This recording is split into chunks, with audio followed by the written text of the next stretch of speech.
Allons droit au but. Numéro 10. L'inflation du jargon. Vous avez déjà remarqué comme certaines personnes compliquent volontairement les choses juste pour paraître plus intelligentes? Par exemple, quand votre patron dit « Nous devons tirer parti de nos capacités synergiques pour optimiser nos compétences clés ». En réalité, il veut simplement dire « Travaillons mieux ensemble ». Des scientifiques ont découvert que les gens font plus confiance aux explications compliquées qu'aux simples, même quand elles disent exactement la même chose. C'est comme préparer des nouilles instantanées et les présenter comme de la cuisine artisanale. Les entreprises sont les pires pour ça. Au lieu de dire « Nous avons perdu de l'argent », elles diront « Nous avons connu une optimisation temporaire des flux de trésorerie négatifs ». Au lieu de dire « Nous avons licencié Jean », ce sera « Nous avons mis en place une restructuration stratégique du capital humain ». Le plus fou, c'est que plus quelqu'un se sent peu sûr de ses compétences, plus il aura tendance à utiliser des mots compliqués. C'est comme s'habiller de la tête aux pieds avec des logos de grandes marques. Ceux qui ont vraiment de l'argent n'ont pas besoin de le prouver. Aujourd'hui, on ne peut même plus commander un café sans dictionnaire. Un venti half-caf au lait d'avoine artisanal, fait main, expérience gustative. Traduction, un café au lait. Donc la prochaine fois que quelqu'un vous dit de idéuler en dehors du cadre cognitif conventionnel, souvenez-vous qu'il veut sans doute dire « pense différemment » et qu'il est probablement aussi perdu que vous. Numéro 9. L'effet cabane à vélo.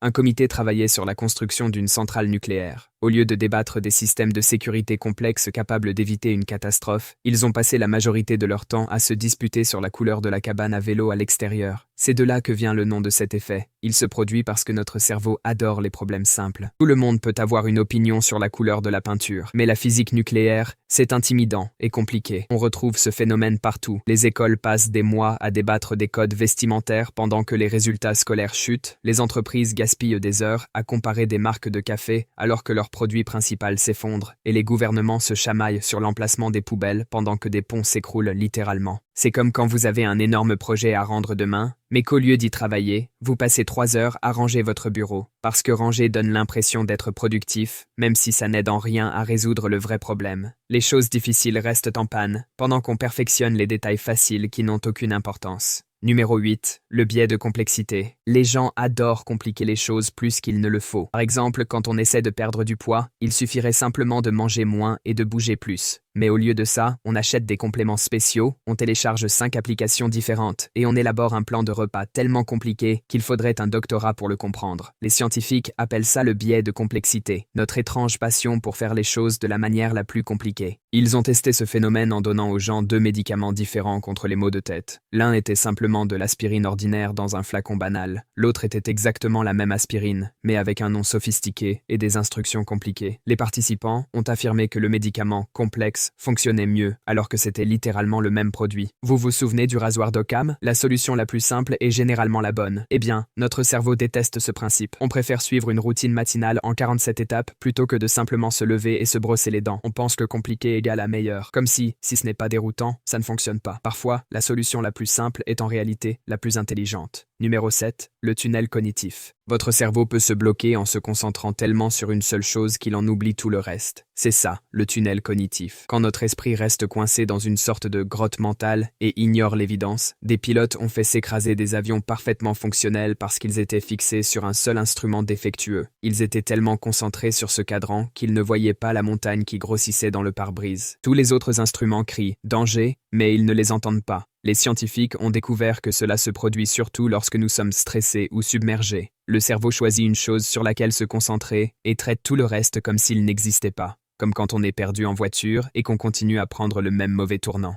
Au lieu de s'arrêter pour vérifier votre téléphone, vous continuez à tourner en rond parce que vous êtes sûr de reconnaître cet arbre. Pendant ce temps, il y a une station-service juste là où vous pourriez demander votre chemin. Le plus fou, c'est que même les experts tombent dans ce piège. Les secouristes peuvent être tellement concentrés à aider quelqu'un avec une blessure mineure qu'ils ne remarquent pas une personne derrière souffrant d'une crise cardiaque. Plus vous êtes sous pression, plus votre tunnel cognitif se rétrécit. Votre cerveau met littéralement des œillères et se dit « ça va », pendant que tout brûle autour de vous. Numéro 6. L'effet de fatigue des formulaires. Votre cerveau se fatigue littéralement à remplir des formulaires. Pas fatigué au sens figuré, réellement épuisé. C'est comme si votre cerveau était une batterie de téléphone. Chaque champ de formulaire que vous remplissez le vide un peu plus. À la fin, vous êtes à 1% et vous cliquez simplement sur ce qui semble correct. Les entreprises pensent que des formulaires plus longs donnent de meilleures données, mais les gens sont tellement fatigués qu'ils commencent à inventer des réponses juste pour finir. Au 20e champ, la plupart des gens appuient sur des boutons au hasard, comme un tout petit avec une télécommande. Même les juges en souffrent. Des études montrent qu'ils rendent des sentences plus sévères juste avant le déjeuner, quand leur cerveau est épuisé. Votre liberté peut donc littéralement dépendre du fait que le juge ait eu sa pause goûter.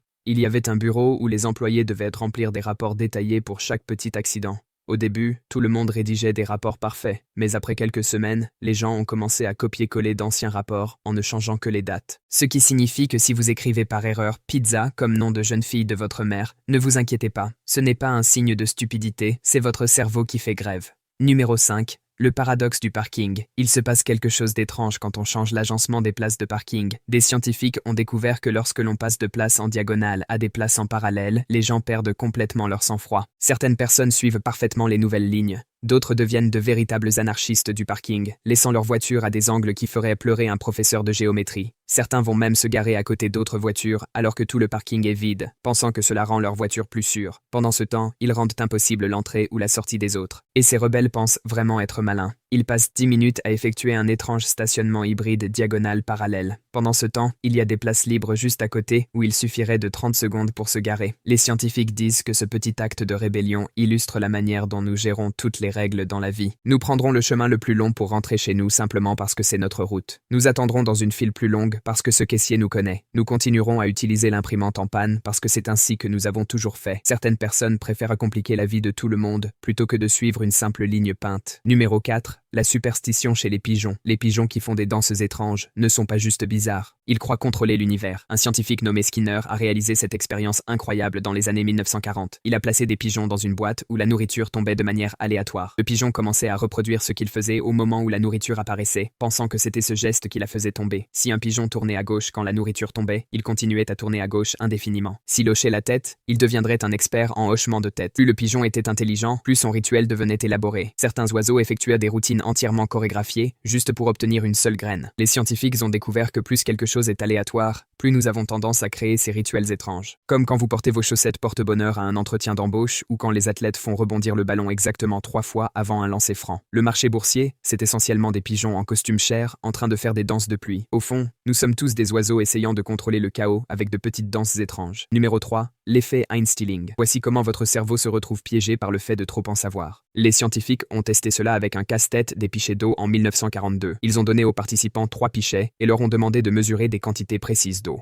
Après avoir résolu quelques casse-têtes avec une méthode compliquée, les gens continuaient à utiliser cette même méthode. Même lorsqu'une solution beaucoup plus simple était sous leurs yeux, c'était comme lorsque vous essayez d'ouvrir un bocal récalcitrant, vous continuez à le taper sur le comptoir et à le tourner jusqu'à ce que votre main fasse mal. Pendant ce temps, un ouvre-bocal se trouve dans le tiroir juste à côté, mais votre cerveau est tellement bloqué sur la méthode « taper et tourner » que vous ne pensez même pas à le chercher. Les maîtres d'échecs tombent aussi dans ce piège. Ils sont tellement concentrés sur leur stratégie sophistiquée qu'ils ratent des coups gagnants évidents. Leur expertise devient leur bandeau sur les yeux. Le plus fou, c'est que plus vous êtes intelligent, plus vous tombez facilement dans ce piège. Votre cerveau est tellement fier de connaître la méthode compliquée qu'il refuse de voir la solution simple. C'est comme avoir la clé de la porte d'entrée, mais choisir de passer par la fenêtre parce que c'est ainsi que vous avez toujours fait. Numéro 2. Le problème de Monty Hall. Vous êtes face à 3 portes. Derrière l'une se trouve une voiture, derrière les 2 autres des chèvres. Vous choisissez une porte en espérant tomber sur la voiture. Ensuite, l'animateur, qui sait ce qu'il y a derrière chaque porte, en ouvre une pour vous montrer une chèvre. Maintenant, vous pouvez soit rester sur votre premier choix, soit passer à l'autre porte fermée. La plupart des gens pensent qu'il y a maintenant une chance sur 2, mais ils ont complètement tort. Et des milliers de personnes intelligentes se sont emmêlées avec ce problème. Lorsque vous avez fait votre premier choix, vous aviez une chance sur 3 de tomber sur la voiture. Cela signifie que vous avez probablement choisi une chèvre. Il y a donc 2 chances sur 3 que vous ayez tort. Lorsque l'animateur vous montre l'autre chèvre, cette probabilité de 2/3 se transfère à la porte restante. Même les professeurs de mathématiques n'arrivaient pas à y croire. Ils ont écrit des lettres en colère aux journaux pour affirmer que c'était faux. Certains ont dû lancer des simulations informatiques des milliers de fois pour l'accepter. Changer de porte double vos chances, de 33% à 66%. Mais la plupart des gens restent sur leur premier choix, car admettre qu'ils ont probablement tort semble pire que de se tromper réellement. Numéro 1. L'incendie de Man Gulch. 15 parachutistes spécialisés dans les incendies sont intervenus à Man Gulch en 1949, pensant qu'il ne s'agissait que d'un simple feu de prairie. En quelques heures, il est devenu un monstre. Les flammes avançaient plus vite qu'il ne pouvait courir. Un pompier, Wagner Dodge, a fait quelque chose qui semblait insensé. Il a arrêté de courir, a sorti ses allumettes et a mis le feu à l'herbe autour de lui. Son équipe pensait qu'il avait complètement perdu la tête. Ils continuaient à courir avec leur lourd équipement, essayant de fuir en montant la colline de la manière traditionnelle. Pendant ce temps, Dodge s'allongeait dans les cendres de son propre feu. Il avait créé une zone de sécurité que le feu principal ne pouvait pas atteindre, car un feu ne peut pas brûler ce qui est déjà brûlé. Ce jour-là, seuls 2 autres pompiers ont survécu. Les autres sont morts en serrant leurs outils, faisant exactement ce pourquoi ils avaient été formés. Pendant ce temps, l'homme qui avait enfreint toutes les règles en combattant le feu par le feu s'en est sorti. Aujourd'hui, allumer des feux d'évasion est une pratique standard en lutte contre les incendies. Mais il a fallu 13 morts pour que l'on accepte que, parfois, la solution la plus folle est la seule qui fonctionne. C'est tout pour aujourd'hui. Je ferai d'autres vidéos similaires à l'avenir. Abonnez-vous pour ne pas les manquer.